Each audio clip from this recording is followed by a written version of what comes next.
भुनक्तु करवावहै तेजस्विनावधीतमस्तु मा विद्विषावहै। शांति शांति शांति। ओम सदाशिवसमारंभां शंकराचार्यमध्यमाम् वंदे गुरुपरंपराम्।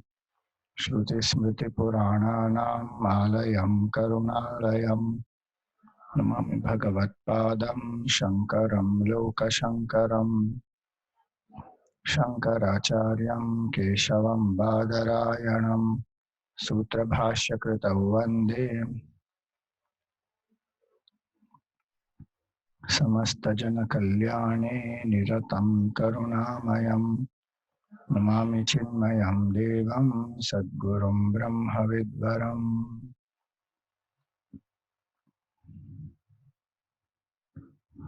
We'll chant the Guru Stotram 42. अखण्डमण्डलाकारं व्याप्तं येन चराचरं तत्पदं दर्शितं येन तस्मै श्रीगुरवे नमः। अज्ञानतिमिरान्धस्य ज्ञानाञ्जनशलाकया तस्मै श्रीगुरवे नमः। गुरुर्ब्रह्मा गुरुर्विष्णुः गुरुर्देवो महेश्वरः गुरुरेव परं ब्रह्म तस्मै श्रीगुरवे नमः। स्थावरं जङ्गमं व्याप्तं यत्किञ्चित् सचराचरं तत्पदं दर्शितं येन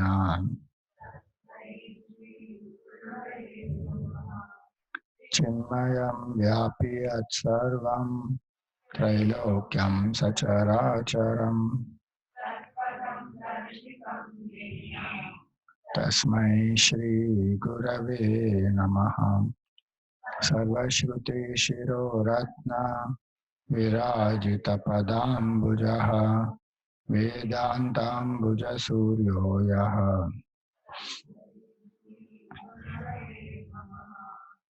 चैतन्यशाश्वत शान्तो व्योमातीतो निरञ्जनः बिन्दुनादकलातीतः गुरवे नमः।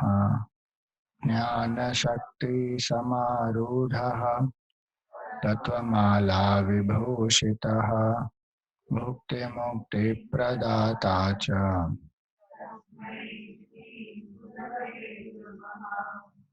अनेकजन्मसम्प्राप्त कर्मबन्धविदाहिने ज्ञानप्रदानेन तस्मै श्रीगुरवे नमः। शोषणं भवसिन्धोश्च ज्ञापनं सारसम्पदः तस्मै श्रीगुरवे नमः।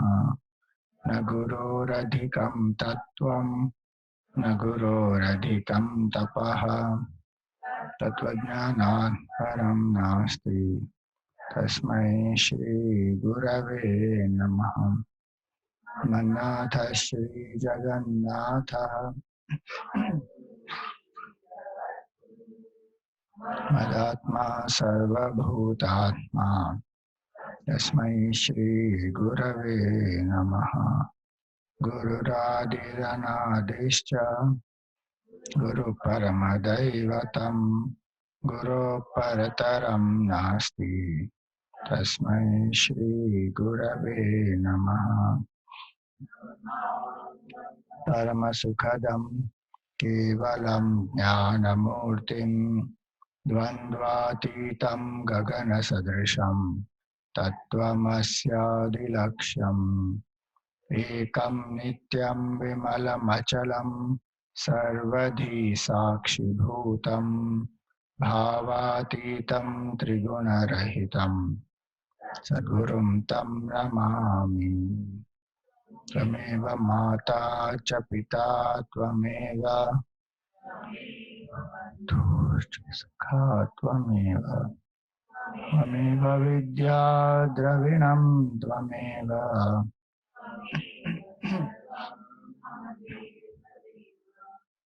त्वमेव सर्वं गुरुदेव देव.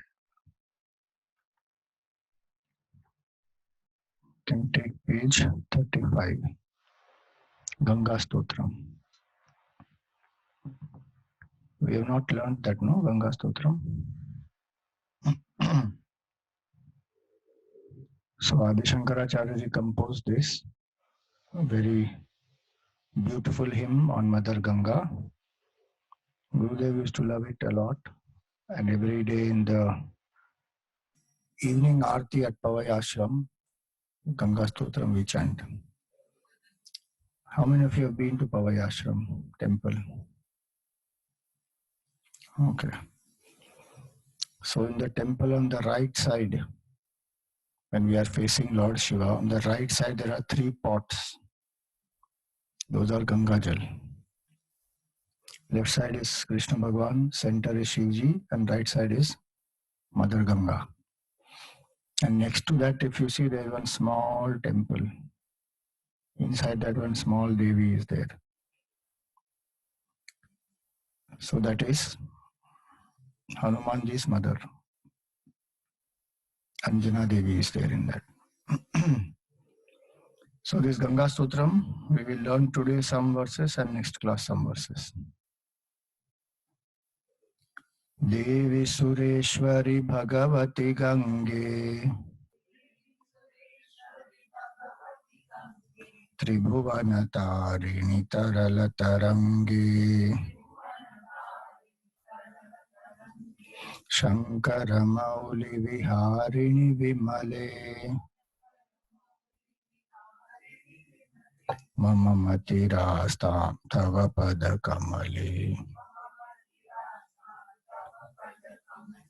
Bhagirati Sukhadaini Mata Tava Jala Mahima Nigame Khyataha Naham Jane Tava Mahimanam Pahi Kripamai Mama Jnanam Haripada Padyata Rangini Gange Hima Vidhu Mukta Dhavala Tarange Duri Kuru Mama Dushkriti Bharam Kuru Kripaya Bhavasagara Param Tava Jalamamalam Yena Nipitam Paramapadam Khalu Tena Grihitam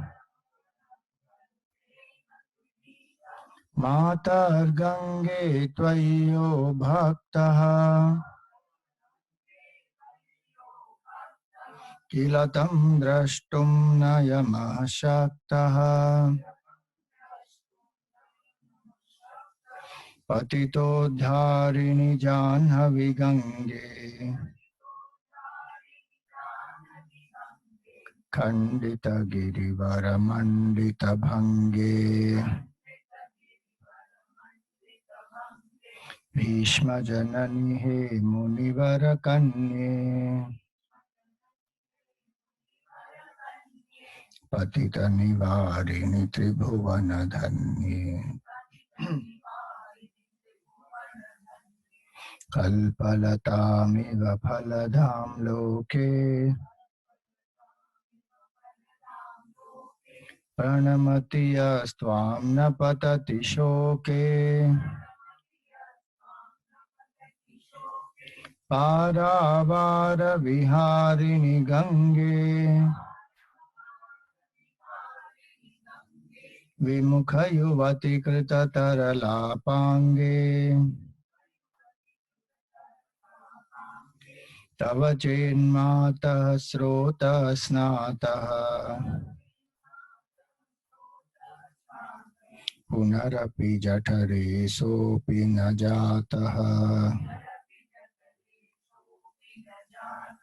नरक निवारिणि जाह्नवी गंगे कलुष विनाशिनि महिमो तुंगे पुनरसदंगे पुण्यतरंगे जय जय जाह्नवी करुणापांगे इंद्रमुकुटमणिराजित चरणे सुखदे शुभदे भृत्य शरण्ये.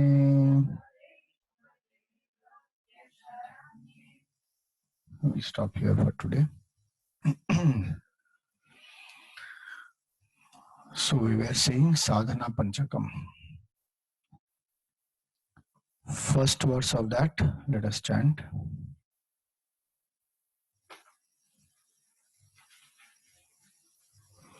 Vedo nityamadhiyatam taduditam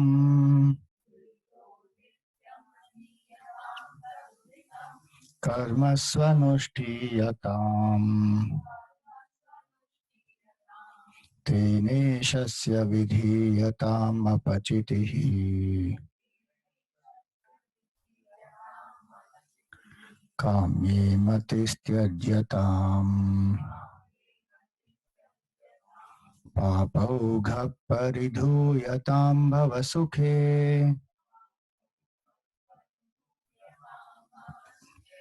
दोषोऽनुसन्धीयताम् आत्मेच्छा व्यवसीयतां निजगृहात्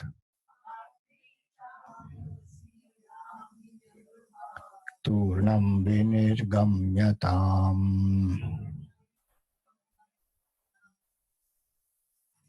So we saw first two instructions. Vedo nityam adhiyatam, daily study the Vedas, and taduditam karmasu anushtiyatam, and act according to the karmas mentioned therein. So how many types of karmas we saw? 6. What are they? Nitya karma, naimittik karma, kamya karma, nishiddha karma, prayaschitta karma, upasana karma.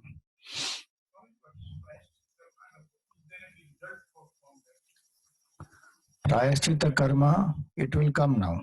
In the Papaugha Paridhoyatam, it will come. It is karma done to avoid the repetition of the Nishiddha karma. So the result of that will be that the Nishiddha karma will not happen. The tendency which has been created by doing Nishiddha karma, that tendency has to be replaced. That one has to go through. That one cannot escape from. So Nitya karma, Naimittik karma, we have to do our duties.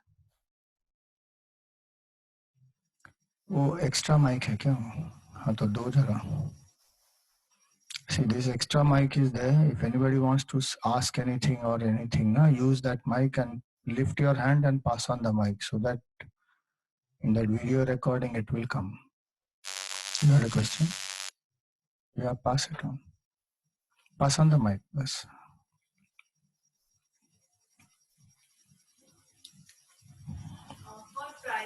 Put it on. For Prayashchit karma, is there any time period within which that needs to be performed? Generally, it will be immediate. And depending on what type of karma it is, it may last for a longer time also. So yes, there will be different types of Prayashchitta karmas. Will depend on the thing is, as soon as one recognizes a Nishiddha karma, then one should start doing the Prayashchitta karma. And depending on what is a Nishiddha karma, it will, the Prayashchit also will last for that much longer time. We'll see more as we go along. So Nitya karma, Naimitya karma, we must do. And Kamya karma, we have to transform into Nishkam karma. Now this Nitya and Naimitya also, what is said here, Nitya Naimitya plus Kamya, what to do? Tene Shasya Vidhiyatam. Whatever karmas which Vedas tell us to do, those we should do and dedicate them to the Lord. That is the third instruction. What the Vedas tell not to do, that we should not do. So, Tene Shasya Vidhiyatam. Now, why should I dedicate actions to the Lord? Why can't I just do it without dedication? That's the point. When we dedicate our actions to the Lord, then the ego gets surrendered, the sense of doership goes, and the higher the altar of dedication. So dedication could be the highest is Bhagavan. It could be to any other altar greater than I, small I. And hence it is that dedication will always bring out the best in us. How much I do for myself, much more I will be ready to do when I dedicate myself to my family, to my country. You know, when parents love their children, when they are dedicated to their growth, development, they go beyond so much of comfort. They go through discomfort, difficulties, and they are able to give out their best. Same any person who is dedicated to his field or a profession, they're able to give out the best because the sense of dedication brings that. Now somebody may say, but I may be dedicated to my development. Then in Vedanta, truly our development happens when our ego reduces. The more the ego increases, the more bondage only it is, more suffering it is. In the world that one may follow that, but one sees along with that so much of effort to maintain one's own image, and so much of stress is there, and many things go along with it. As much as I'm able to dedicate to a selfless cause, to a higher purpose, that much I will bring out my dormant potential, as well as stress, worry, tension, etc. is much lesser. So higher the altar of dedication, greater the potential will manifest. So each one must ask oneself, what is the altar at which my actions are dedicated? It's not that I should not dedicate my actions to the family, etc., and choose only the highest altar. That also I can choose. Many people don't have the attitude of dedication at all. Or if they have it only for my people, not to anybody else. Slowly that has to expand. One of the biggest causes of stress in the world today is this focus on I, me and mine. One is bothered more about I, me and mine only. What happens to the country, what happens to culture, what happens to a particular profession I've taken, what happens to service, the ideals, values, those have to be there. If that is not there, individually also we suffer, society-wise also we suffer. So, higher altar of dedication, and the highest being the Lord. Why is the Lord's altar the highest? When he says, Tene Shasya Vidhiyatam, why should I dedicate it to Bhagavan only? Suppose I don't believe in Bhagavan. Anything, why is it that all action must be dedicated to Bhagavan? I can dedicate to anything else, no? That we just saw. It can be field, it can be family, it can be country, it can be anything like that. Why Bhagavan is required?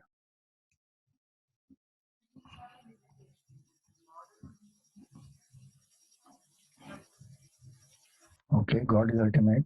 Fine. Any other reason?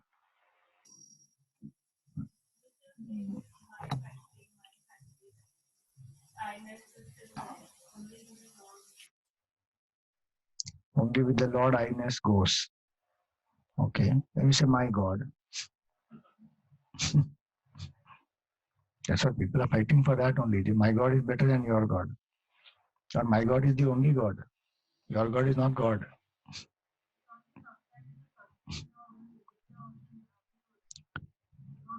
I'm not talking about defense. I'm talking about offense. Defense is to have, one has to do. A defense to one has not done, so one is right now in this condition. That's a different point. See, Bhagwan's altar is required only because ego completely can surrender only at the altar of the infinite. In every other altar, it surrenders and it comes back. Only at the altar of infinity it dissolves. Why? Because actually ego's source is that. Other things are not ego's source. The sun reflecting in that pool of bucket of water, that reflection, what is the source of that reflection? Sun only. The small eye came from where? Is the big eye reflecting in this body, mind, intellect, is the small eye. So the source is only that. And only that source can dissolve it fully. Because it is actually not different from the source. Snake dissolves only in the vision of the rope. Because the source of that snake, as though the substratum, is the rope. Rope only is appearing as the snake. Same way, our small eye is actually big eye. Just that we don't know. So temporarily anything else can engage it for us to understand that, okay, egoless state is how beautiful. So that we don't have insecurity, because many times there's insecurity. If I become egoless, then what will be my condition? So that egoless state is not to be feared. For that, the lesser altars are required. So it is same family or country. If I think that I am serving the Lord through the family or the country, now I am serving both. The family plus Bhagwan, country plus Bhagwan. Country changes, family changes, Bhagwan doesn't change. And the source of that I, small I, is the Lord only. So only in that it can completely dissolve. The false identification completely goes. So he says here, Tene Shasya Vidhiyatam.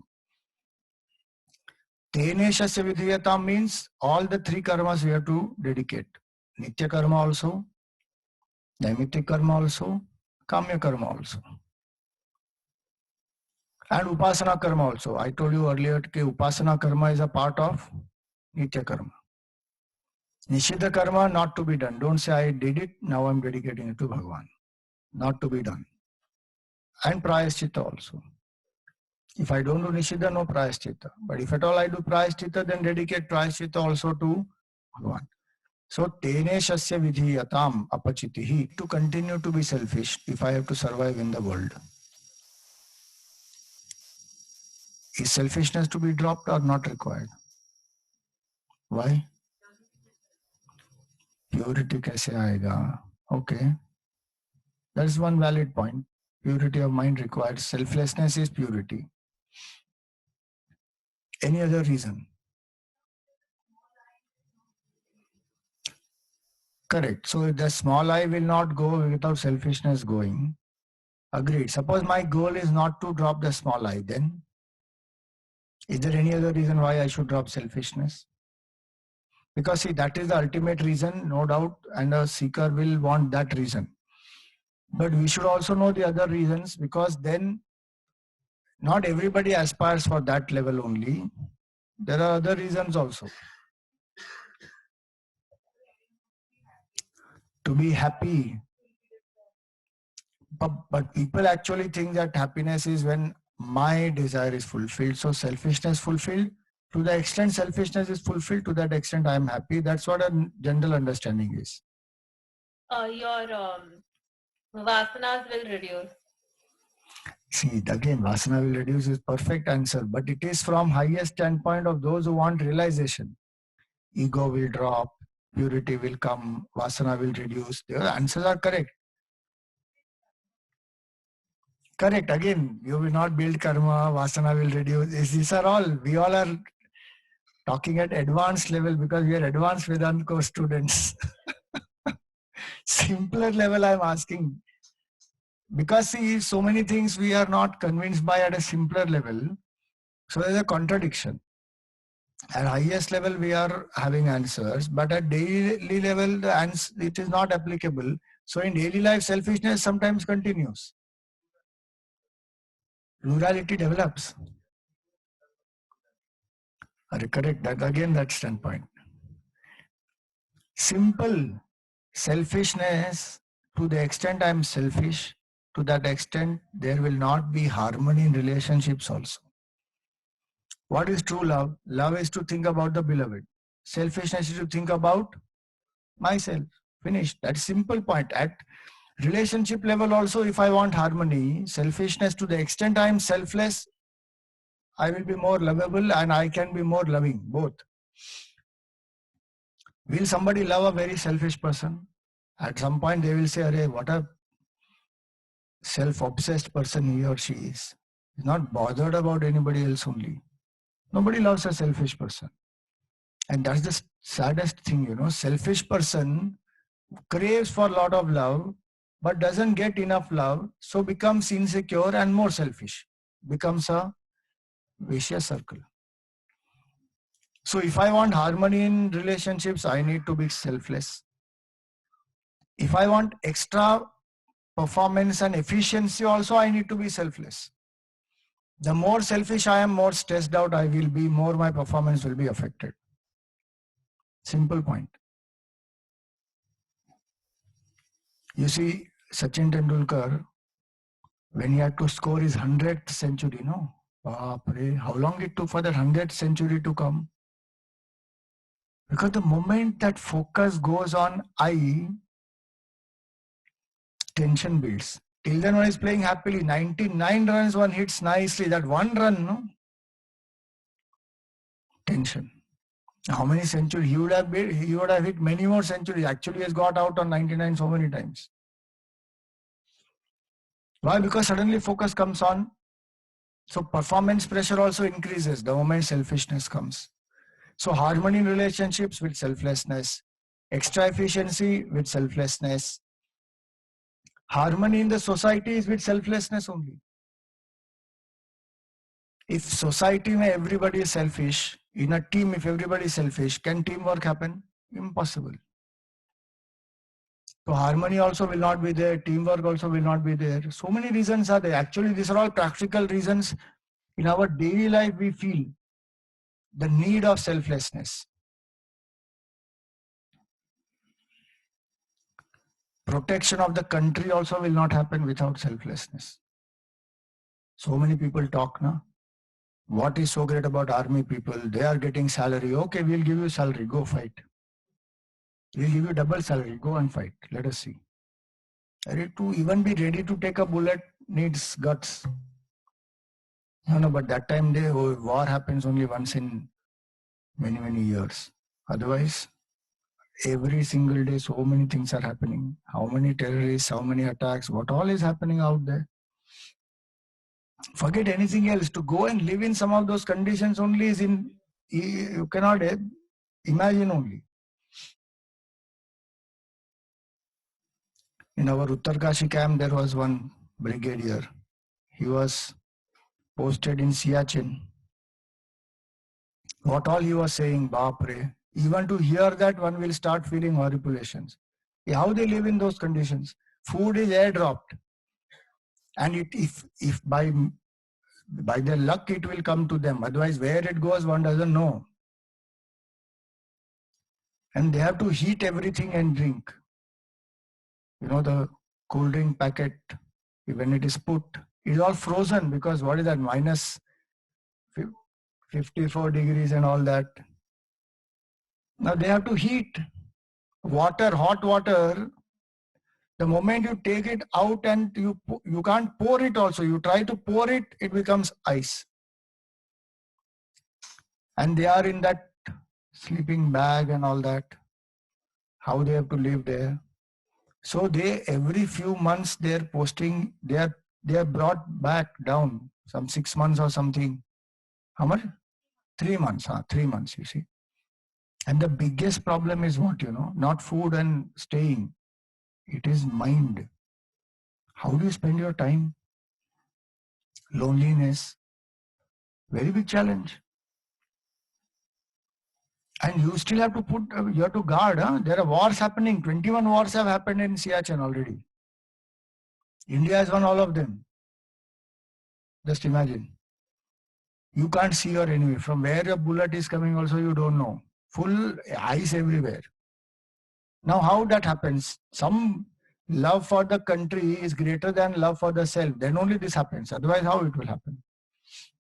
So many things. Selflessness is required, and even today the world is surviving because of selflessness, not because of selfishness. Selfishness, if it is, people will destroy each other. Very easy it is. Selflessness sustains. So selfishness is all this, a lot of self-importance, anxiety, stress, worry, all that. So kamye mati tyajyatam. Even letting go of hurt for one's own self, actually. Pain and hurt and sorrow. What does not allow me to forgive will be my ego only, no? If I forgive, that person will do this again to me, so I will not forgive. By your not forgiving, that person is not going to stop doing. If that person has to do, will anyway do.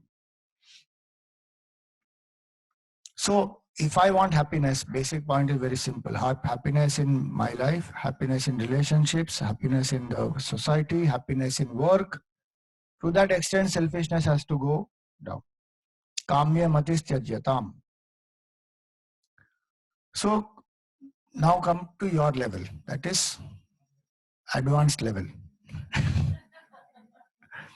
I and my will strengthen, all this you already told.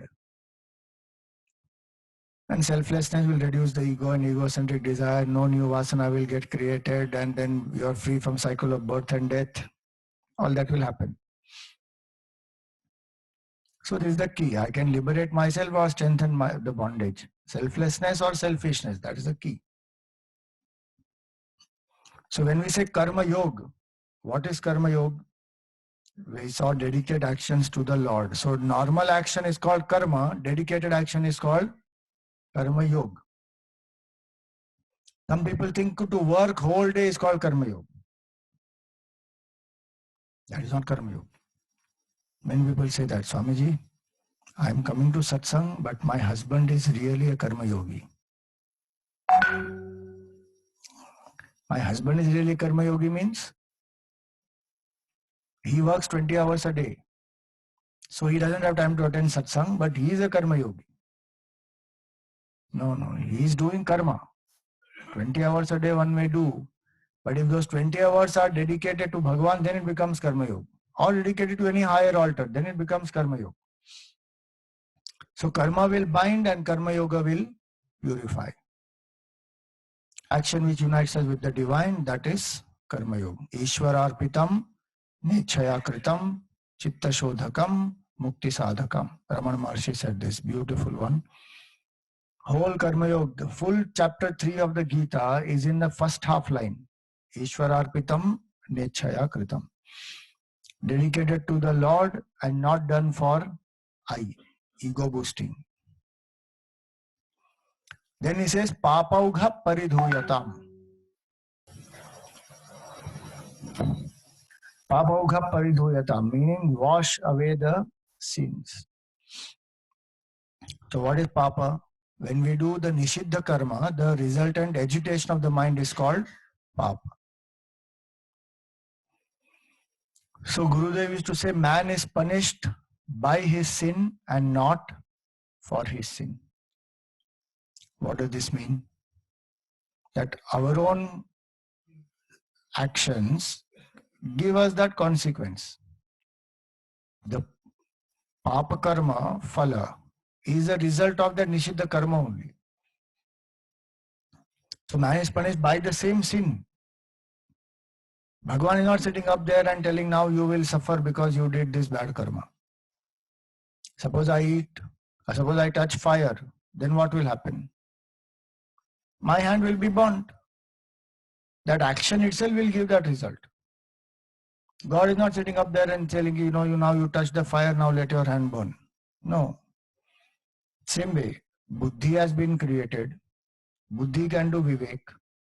Jnana has been given by the Lord. Now apply the jnana, do the vivek, act accordingly. Now if I act properly, no problem.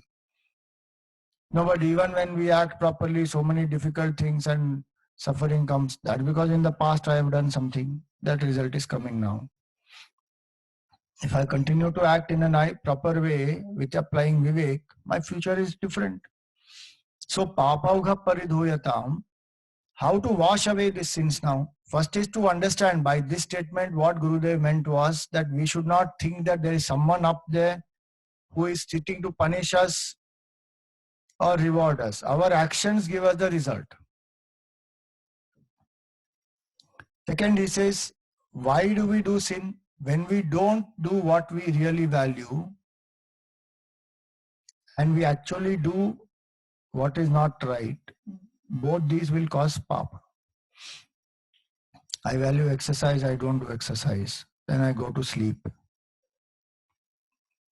That technically not papa, but that is what we call pratyavaya dosha. What is supposed to be done is not done, then that will lead to consequences. Papa will be when I do something which is prohibited. So I don't sleep on time, but I go late night, do some partying, drink some wine and fall down somewhere. Now that is papa. Papa in what sense? Now I made myself unconscious, fell down somewhere, and that which is not good for my body, I put that in my body. Vivek Shakti also gone. Literally the grey matter in the brain also gone, because alcohol destroys that. Grey matter, alcohol destroys. Drugs destroy. The grey matter gets affected badly. So bodily I got affected. Intellectually my discrimination is not proper. I may do violence with somebody also because I lose my control. Now that is Nishiddha karma. Now the result of that will be all this. Problem at the body level, strain in the emotional level, intellectually I did something wrong, maybe said something. All those results will come. So when I do what I am not supposed to do, which is Nishiddha karma, then this papa will happen. So what here he says, when we don't do what we value, we can't value also what we do. What happens, that is not very great. Two sources of sorrow for human being is not doing what we should do and doing what we should not do. That's what Duryodhana did, no? Dhritarashtra, Duryodhana, all of them. So papa happens like that. So now how to wash away the sins? First point is accept the mistake. That only majority will not do. They will say what is wrong. Who decides what is right and wrong? If I drink alcohol, what is wrong in that? It is not immoral, it is not unethical, but it is harmful. Drinking alcohol, nobody denies. It is not immoral to drink alcohol, nor unethical to drink alcohol, nor illegal also. So now why should I not drink? But it is harmful to you, it is harmful to people around you. Why? So a lot of time goes in justifying only, doesn't accept. One gets angry and fires off somebody. Says in my position, anybody else would have done the same thing. I did better actually, I fired only this much. Somebody else would have become more violent. So papa cannot go until the acceptance of mistake happens. Dhritarashtra and Gandhari never accepted their mistake at all. Who was responsible for the death of 100 Kauravas? Dhritarashtra, Krishna or Bhim? Who? Actually, who killed all of them was Bhim. 100 Kauravas were killed by Bhim. But who is responsible for that? Dhritarashtra is responsible. And Gandhari doesn't even blame Dhritarashtra. She curses Shri Krishna. That was because she was a nimitta of Krishna Bhagavan only. And also she had that power of, single pointedness. So it worked. And it will be the karma of the Yadavas also that they will perish like this. So it will be all these factors coming together. But the point is, that if till I don't accept a mistake as a mistake, there is no chance of redemption or repentance. Because time goes on justifying it only. One doesn't even see it as a mistake. So first step is accept it is a mistake. What I did was wrong. Internally at least I should accept. Then repent for it. Do I really want to do that again? Does it make me feel bad that I did something wrong? I hurt somebody or I hurt myself, went through pain, caused pain to people. If I genuinely feel bad, that is repentance. And I have to forgive myself. This is only 50% of the battle. This 50% only so many cannot do. So one doesn't come out of it. If I say that, no, I don't want to do any of this, next time I'll be alert, I won't do it. That's all. Because one has not accepted, one has not repented, one has not forgiven. One just wants to brush it under the carpet saying, it's okay, chalega, chhod do. It will not help. So what has to be done? This one has to accept. Which is why that earlier thing, kamye matihi tyajyatam. If the ego is lesser, then only I can accept this. If ego is so high, I won't accept my mistake also. On the contrary, I will launch an offensive and try to justify it, and somebody who is trying to tell me, I will attack that person also. So now, if these three are done, seek forgiveness from the Lord, forgive oneself. Now comes repentance. Now comes atonement. There is prayaschitta. Atonement. When I do atonement, the atonement has to be done with the attitude of not that I am a sinner, I did so much bad karma, so I am a papi, now I have to do this as a punishment. Then it will strengthen the tendency to do papa. Atonement is done with the attitude of forgiveness, asking forgiveness from the Lord, and with the attitude where I don't blame myself and condemn myself, but like a corrective measure. That I am doing this so that I do not repeat it again. And the focus will be on the positive aspect, not on I am sinner. There are two aspects to it. I am a sinner, that can get strengthened, or the positive attitude which the prayaschitta is trying to strengthen, I can focus on that. So it may be that do this many malas of japa, or do this dan, or do this puja, or do this upvas, or do this vrat. So many types of prayaschitta are there, depending on what type of papa karma it is. Many times people do prayaschitta karma with the bhav that I am a papi and I have been punished, and they go on strengthening that attitude. Now their self-esteem goes down, one. Or frustration builds. One should not do with that attitude. What is the attitude to be used? Focus on the positive side of that. Whatever it may be, vrata, upvas, dan, yajna, anything. Those are to strengthen sattva guna, not to strengthen the bhav that I am a sinner. Hence, don't mentally blame or condemn yourself. That's why forgiveness comes before. I forgive. Everybody makes mistake. You see that saying which is there, no? To err is human, to forgive is divine. That saying we have to change. To err is human, to forgive also is human. Otherwise we'll wait, Bhagavan will forgive. I first forgive. If I forgive myself, then Bhagavan will also forgive. Bhagavan is not holding anything against me, however bad I may be. You see all the asuras, Bhagavan killed them. They got mukti or not? Or did Bhagavan tell them ki tum jao, jahannam mein jao? No, they got mukti. Bhagavan is not holding anything against them. Then what kind of Bhagavan he is?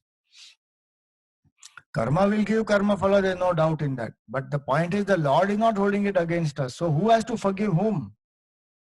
Bhagavan is sitting in our own heart. Before we do the bad karma itself, he knows that this person is now thinking this bad thought and that will lead him to bad karma. So he's not going to hold anything against us. That's not a justification to do bad karma. But the point is, I have to forgive myself. So not mentally blame, condemn myself.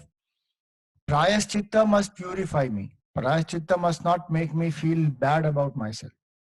And then the last thing is learn the lesson and drop the regret. Many times we don't learn the lesson, but we hold on to the regret because we feel that if I don't hold on to the regret, how will I improve? What is the attitude? That if I don't keep feeling bad and keep feeling the regret, then I may repeat the mistake. That will actually make me repeat the mistake. If I hold on to that regret, I will repeat the mistake. If I don't hold on to the regret, I will be free from it. I learn the lesson. That learning the lesson will keep me alert. Holding on to the regret will make me inalert. Sometimes people carry this for such a long time. Regret. Many years they carry, "Arey, this mistake happened. I should not have done this. What a price I'm paying for it. Why did I do this?" One carries it. For whatever reasons it happened. Let me learn my lessons out of it. Drop the incident. Over. It is finished. Gone. Once, one student, one teacher gave this exercise for all the students. So she said, tomorrow, bring a bag which has tomato, potato, cucumber. So everybody carried two tomatoes, 2 potatoes, 2 cucumber.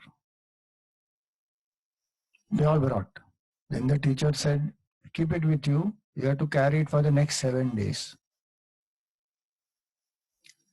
So all of them were looking at each other. 7 days, what is this?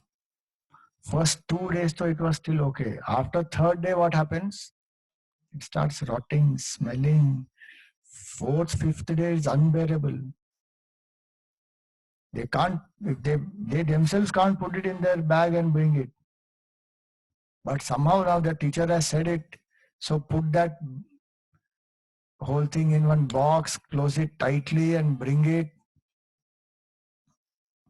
7th, 8th day,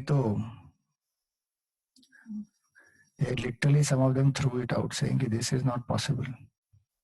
So the teacher said, if 8 days you are carrying this, it is rotting. You know how much we are carrying here, how much hurt, regret, all that we are holding on in our head, and we are living life fully with that. Just think about it in Ramayana and Mahabharata, in both. How much torture they have been subjected to, Bhagavan Ram as well as Pandavas. Did they carry any feeling of revenge? Did they carry any hurt? Did they make ego issue out of it? Nothing. They forgive. Yudhishthira would have died out of guilt actually, if he has not forgiven himself, that how can I put Draupadi at stake? Forget Draupadi, how can I put anybody at stake?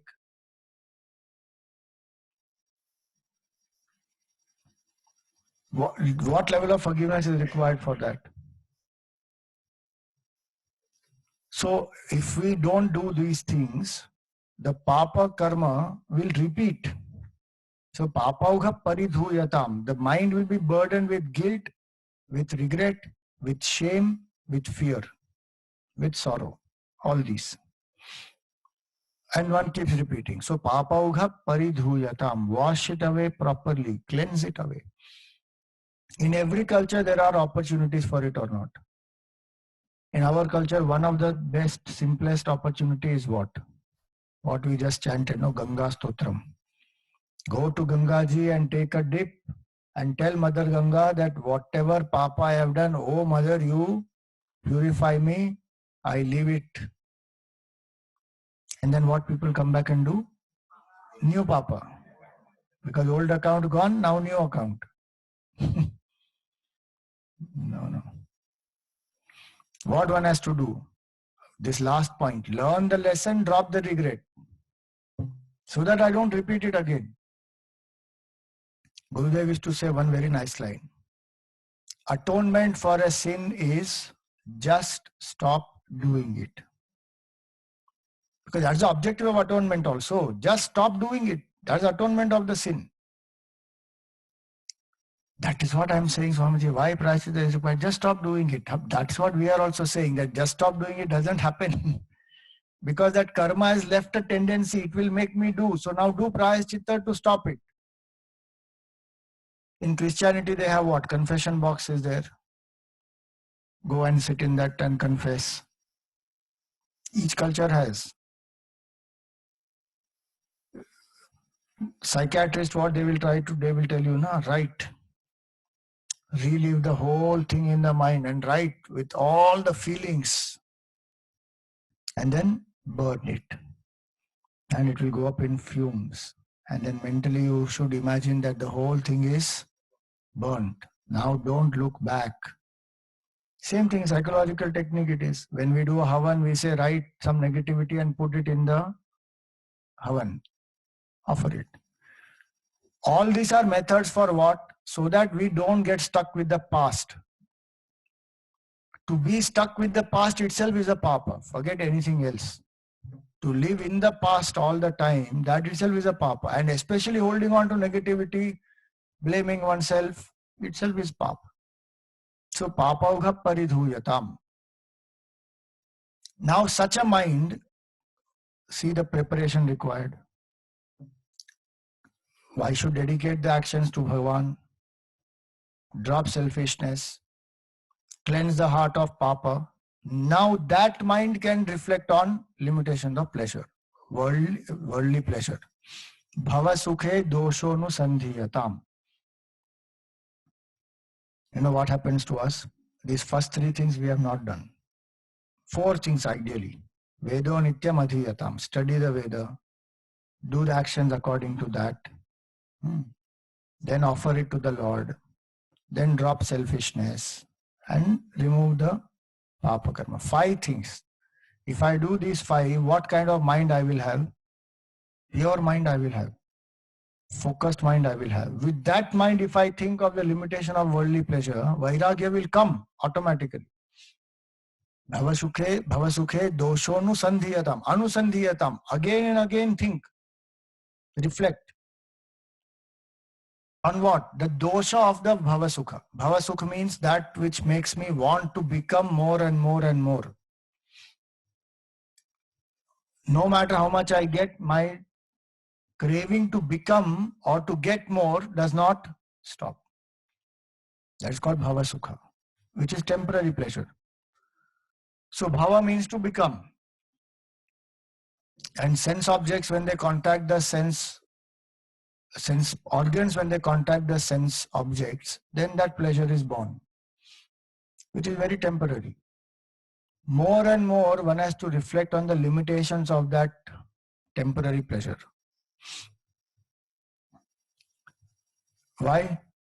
Because what I seek is permanent. Remember our definition of what is the sadhya. Sadhya is what? The goal. And what is the goal that we want? Permanent happiness.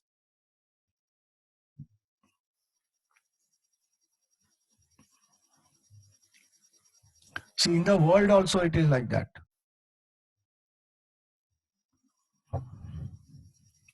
If I have a goal, I can be single-pointed in achieving the goal. But what happens so many times is the goal is there, but there are other distractions on the way. And those distractions are so powerful that I lose sight of the goal, or they completely distract me and it takes me more time and energy to reach the goal. Nowadays, the simplest example for that is what? This phone. How much one gets distracted by social media? Full time goes in that. One doesn't realize only how much time went. Even though they have apps for screen time, how much ever all those apps are there, but still the mind will just Because the distraction. One has to be very, very focused. So I have to think. So in today's context, it should be not bhavasukhe doshonu sandhiyatam. Phonasya doshonu sandhiyatam. Think of the limitation of phone. Or anything that is a distraction. Browsing, internet, Netflix, so many. Today options are so many. What is not allowing me to go straight towards my goal? That distraction. I have to think about the limitation of that. So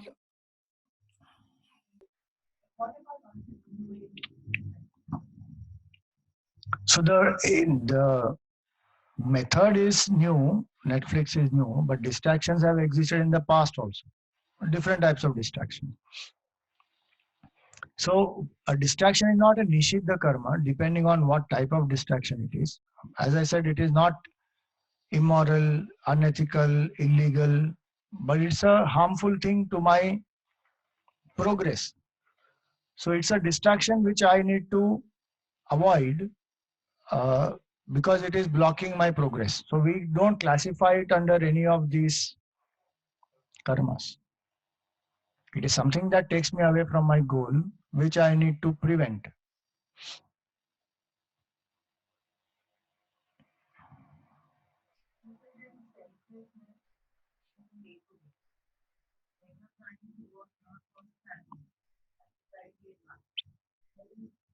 So much resistance. So most of the people around think only about themselves. Very selfish of everybody around you, not the reality in today's world. So when you're working outside, as a selfish person, there is so much resistance and there's so much agitation because of that in your mind also. So in a way, Papa is defined as agitating your mind also for other causes. Is it worth pursuing a selfless work? Profit. So the question is, because I am selfless and now I'm expecting others to be selfless, they are not going to be selfless. That is going to create agitation in my mind. So should I pursue selflessness or I just drop it because it is creating more disturbance in my mind? What is creating disturbance is not their inability to be selfless. What is creating disturbance is my insistence, which is somewhere a part of my attachment, selfishness, which I have to drop. In time, whether they understand, they don't understand, that is my choice. That I can withdraw or not withdraw is depending on my choice. Whether they understand or not is their karma. Sorry, that's what I meant. It is their karma. They will deal with it. Now I tried my best. I am convinced by selflessness, so I will not drop my selflessness because of them.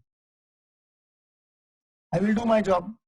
If I cannot work with them, I may take up work which involves what is in my control and I keep doing that selflessly. If I am able to find somebody else to work with me to tune up to selflessness, then great. So those choices I have.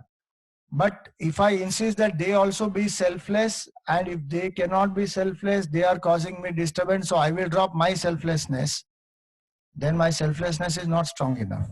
One. Two, they have succeeded. The world wants that. No? Struggle is for selfless people only. And that struggle is worth it because when we understand evolution, when we understand so many other factors, personal growth also, what we spoke now, personally also selflessness is so important. So I follow selflessness and values for my sake, not for anybody else's sake. This will apply in everything, whether it's truthfulness, honesty, forgiveness, compassion, love, selflessness, in all the values, straightforwardness, this will apply in all these values. Because to live these values is a struggle, is a challenge. It is not going to be easy. But I am doing it because I am convinced of it, that I have to live it. To the extent I can live it without disturbing my mind, to that extent I do. If their behavior is making me drop my selflessness, then I should reflect on my understanding of selflessness also and importance of selflessness also. Take appropriate steps. I'm not saying ki whatever they do, it is okay. That is not what is the intention. I can take appropriate steps to withdraw, to change, because that alone is in my hand. How much can I change outside? Hmm. Having an expectation from somebody that they should behave this way, do this, do that. So that is also Kamya Karma is also selfishness. Insistence is selfishness. Expectation is not a problem. The question is having expectation from somebody, is it Kamya Karma? Having expectation from somebody is not Kamya Karma. Insisting that this has to be like this only, that is Kamya Karma. Because they may have some other thoughts in their head. I cannot insist that this has to be like this. Now you see what happened in our state is like that now. We wanted something else only has happened. Voter chose somebody else. Government is somebody else. Abhi kya karenge? Expectation is not a source of misery. Insistence is source of misery. Expectation is no problem at all. If I am learning to accept the reality, there is no problem. Expecting and accepting are two things. When I expect and I don't accept, that is a problem. If I expect, I do my best. Now, this is the situation. I have to accept. After that, if there's something else I can do, let me do. Like that. So now, bhava sukhe dosho nusandhiyatam, when we start thinking of this bhava sukha, that what is that temporary pleasure? It's a distraction. See, children, at some point they grow out of it. Now, how long will we play? This worldly pleasure is like a childhood toy. Compared to, you just saw now, you see that state which we spoke about, Sapta Jnana Bhumika, when we saw Turyaga, Padartha Bhavana, all those, what states they are, Sattva Patti, Asam Shakti. Compared to that state, what is worldly pleasure? It is children, not toys of childhood they are. If a small child plays for a certain number of years with the toys, it is natural, acceptable. If that person goes on playing with childhood toys whole life, one will say mad fellow. But we are to playing happily. With the toys in the world, we are going on playing. What state we have to reach is so high, that journey also sometimes is not begun. And the strange thing is, sometimes it has begun, we have studied all these also, but the play with the toy still continues only. So at least that bhava sukha dosha, one has to start thinking, what is the limitation of this? How long will I live like this, where my happiness is postponed? How is happiness postponed? Because I think that this object, only when I get this object, I will be happy. Till then, I am not happy. Now my happiness is postponed.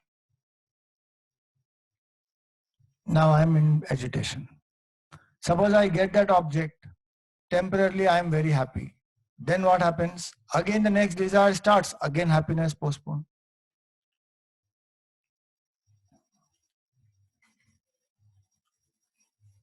Yesterday night I put last night I put the AVC lesson number 20 test. Suppose I don't put the next 4 lesson ka test till December 31st. What will happen to your happiness? Gone, Swamiji, हमारा vacation आपने खराब कर दिया. We are not able to enjoy our December vacation because the mind is thinking, oh, 4 test baki hai, how will I finish in next 10 days? What will happen to me? And graduation is going to happen in January. Course khatam ho jayega. Gone. Happiness has got postponed. Happiness has got disturbed also. I'm not saying anything. I'll just put it. Don't worry. I'm just giving an examples. Because I'm still making questions. I'm not delaying it wantedly. We are still making questions, Baba. It's not easy. This is not ready-made. ये CIF ने बना के नहीं बनाया है. FVC course के लिए बन चुका है वो. ये Bhagavad Gita course and AVC तो हम बैठ के बना रहे हैं टुक टुक टुक. और ऐसे क्वेश्चन बनाने हैं कि आपको मुश्किल हो. So बैठ के similar sounding options we have to put so that you will be, your Vivek Shakti will in.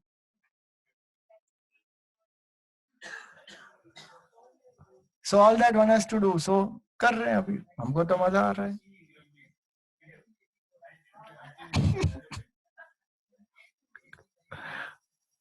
बेचारे जो नहीं किए वो लोग भी अभी सोच रहे हैं क्या होगा अभी 18-19 में. Anyway, the point is we keep postponing our happiness. No, test आया, वाओ, नहीं आया तो भी वाओ, क्या फर्क पड़ता है. हाँ, with or without. Enjoy your December vacations and come back. फिर करो आराम से एबीसी टेस्ट, क्या फर्क. नहीं तो एबीसी टेस्ट में भी प्रॉब्लम, वेकेशन में भी प्रॉब्लम, टेस्ट करने के बाद भी प्रॉब्लम कि पता है आपको कितना मार्क आएगा. फुल टाइम माइंड गोज ना. भव सुख is like that only. Temporary pleasure के लिए हाउ मच मेहनत one has to do. 1/10 of that mehnat one does to realize Brahman, one will realize. Bhavasukhe doshono sandhiyatam. And the thing is not sure whether I will get it or not. That's the strangest part. Some of the things are so, limitations are there, no? In a class, how many people will get first rank? Only one. And everybody wants to be a topper. Now 99 people will harbor that anxiety for no reason. Only one fellow will get it. No, 99 people went through so much of turmoil. Objects in the world are less. Enjoyers are many. How many will get it? Very few will get it. What happens to rest of the people? So how much time, energy goes in all that? And temporary satisfaction I get, but I want permanent happiness. What is that song? It says, no, moti lene aaya jag mein, seep se dil behlaye. You came to take pearl, but now I'm being satisfied with just a shell, seashell. It's like that. We came in this world to get permanent happiness, and having got human body, first class of advanced Vedanta course, you remember? That Vivek Chudamani verse is there in that. 9 blessings are there, no? Oh, you remember? Wow. Generally, by the time one comes to 2021, what is in the first one forgets only. 9 blessings in that. Jantunam narajanma durlabham umstvam tato viprata. Narajanma is so difficult to get. To get a human body only is so difficult. Now, with that body, I can think about Brahman, realize the absolute. Mind is running behind Bhavasukha. So, Bhavasukhe doshono sandhiyatam. And the thing is, it leaves behind a craving. That was the last point there.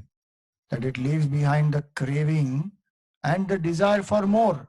That cycle we have seen, no? Tendency, desire, thoughts, action, result, again tendency. Again the craving starts.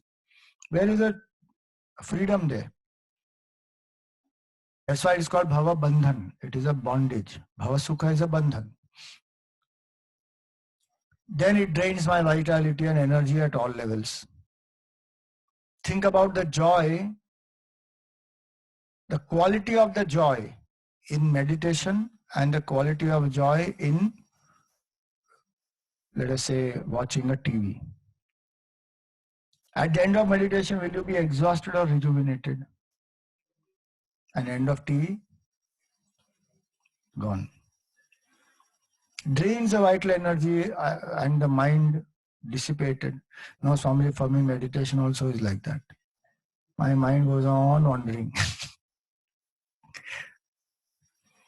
That's because I have not practiced, I have not purified. As I start purifying those 5 things earlier, what we saw, if that one starts doing, meditation will bring great joy. Initially, one has to just train oneself. First day you go to gym and start doing exercise, well, you'll start experiencing some 1 pack here, 1 pack here, 1 pack here, nothing. It'll pain, terribly it'll pain. And the strange thing is they will tell you, no, you have to bear with the pain. And next day again do. Arey, but muscle is not moving, Baba. It is paining so much. Can't sit down. 10 squats you do. Now thigh is paining. Next day can't do 3 also, but the fellow will still say you do 10. Somehow we'll manage to go and do 10. And the third day he will raise it to 20. Arey, now I can't do 2 also because body is paining so much. But after you cross 5-7 days, then 20, 30, anything, aram se one will do. And then when one gets the body in a proper and toned muscles and all that and pack, and then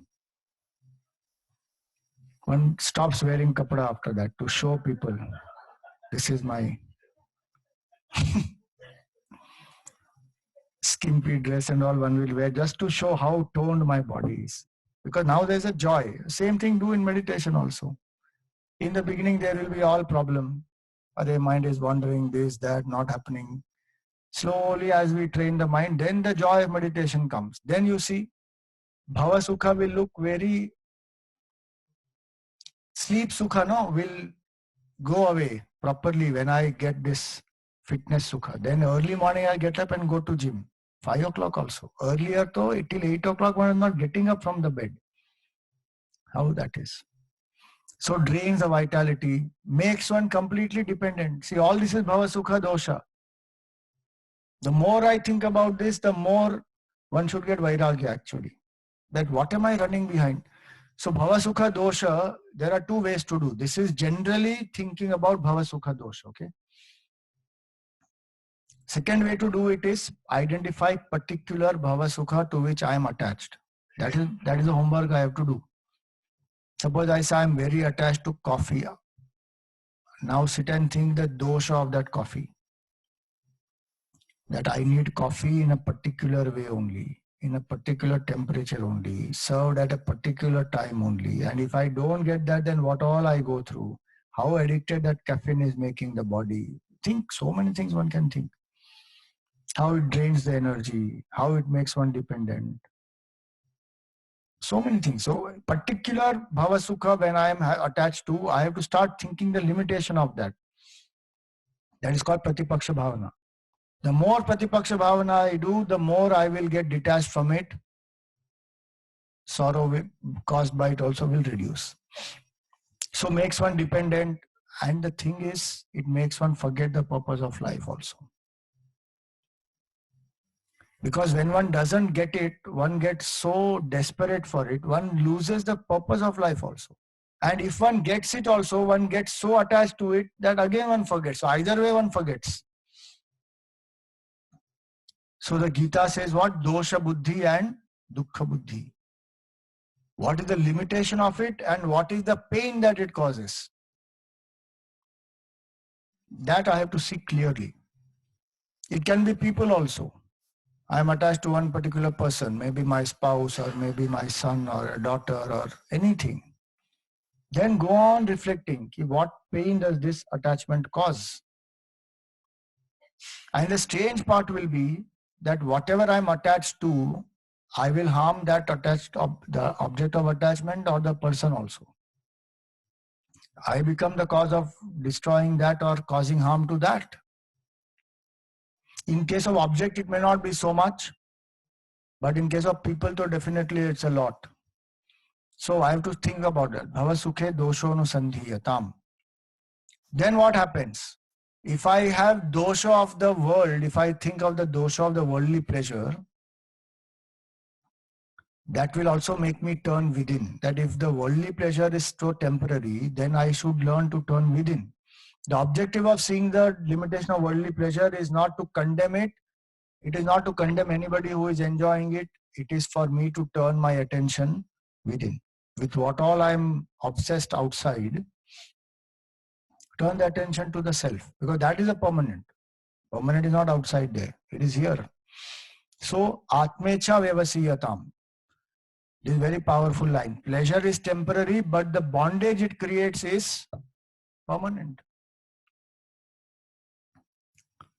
So the more I think about that, do I really want to engage in this and be bound by it?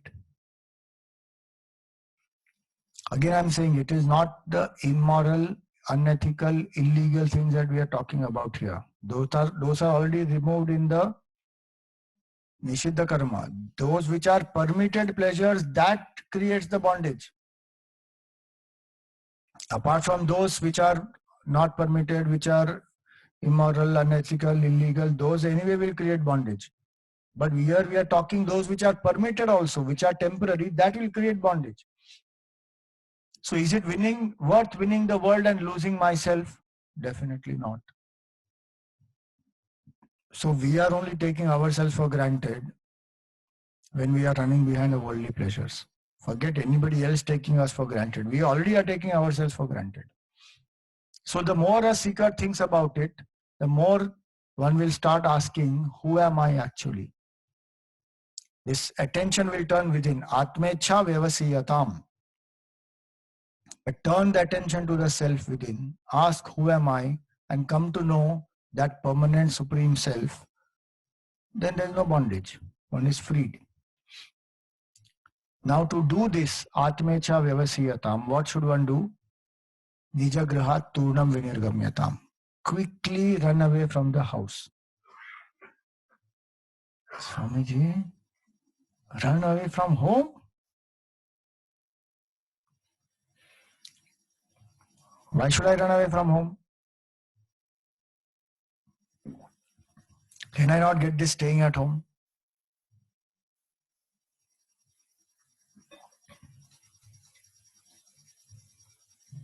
So many rishis are married people. So is this actually telling us to run away from home? Then detach. What is home? What is the symbol? Home symbolizes what? Bondage. Home cannot symbolize bondage by itself. Home symbolizes comfort, body, security. Those what I am attached to, that attachment creates the bondage. By itself, home is not a bondage. So home is a symbol of attachment, comfort zone, doership, my home, I built it with my effort, enjoyership. Home is symbol of that. So Nijagrahat Turnam Vinirgamyatam means that it is a temporary shelter in my journey of evolution, and everybody needs a home. If I leave this home and go, where will I go? I'll create some other home, no? So it's not the physical place. It is the source of my attachment. So family, which is a means to purify the mind, it's a means to evolve by giving, forgiving. That becomes a bondage when I don't understand it as a means where I become insistent on people behaving in a certain way, expressing love in a certain way, doing things that I only say. Then those insistences, they cause the bondage. By itself, family is not a source of bondage. So when a person understands this, then one will drop the attachment. See, one may leave the house, but one who has not dropped attachment will again create samsara somewhere else. And there are people who are in the house but not attached. Then they don't have a problem. So attachment is the issue. So drop the attachment, and if you are prepared and you want to leave home literally, then you leave. Because sometimes one is not interested anymore. One wants to pursue exclusively. So one goes. Pursue spiritual life exclusively in the company of people who are seekers. That also is possible. Culture is not saying you have to leave home. What is culture saying? Drop the attachment. Earlier days, people used to go and live in the forest. Why? Because the rishis and sadhu sannyasis are there. So go and have satsang. So vanaprastha. Nowadays you say, where is vana for us to do prasthan? Forest only is not there. And if forest is there, rishi and sadhu is not there inside. So what will I go sitting in a forest and do? Go seek satsang and live in the company of such people and think constantly. Then that becomes mentally detached from the worldly engagements. So that becomes a vanaprastha. And lastly, body is our home today. So Nijagraha Turnam Vinirgamyata means drop the attachment to the body. Because right now, where am I living? In this body. This small I is living inside here. This is the home of this small I. Drop the attachment. I am not the body. Then what to do? Om, sweet Om. That is our real home. Bhagavan. To drop the attachment. Discover that. So this is the first verse. 8 instructions Shankaracharya ji has given. Now more we continue in our next class. Om Purnamada Purnamidam Purnat Purnamudachyate Purnasya Purnamadaya Purnameva Vasishyate. Om Shanti Shanti Shanti. Hari Om Shri Gurubhyo Namaha. Hari Om.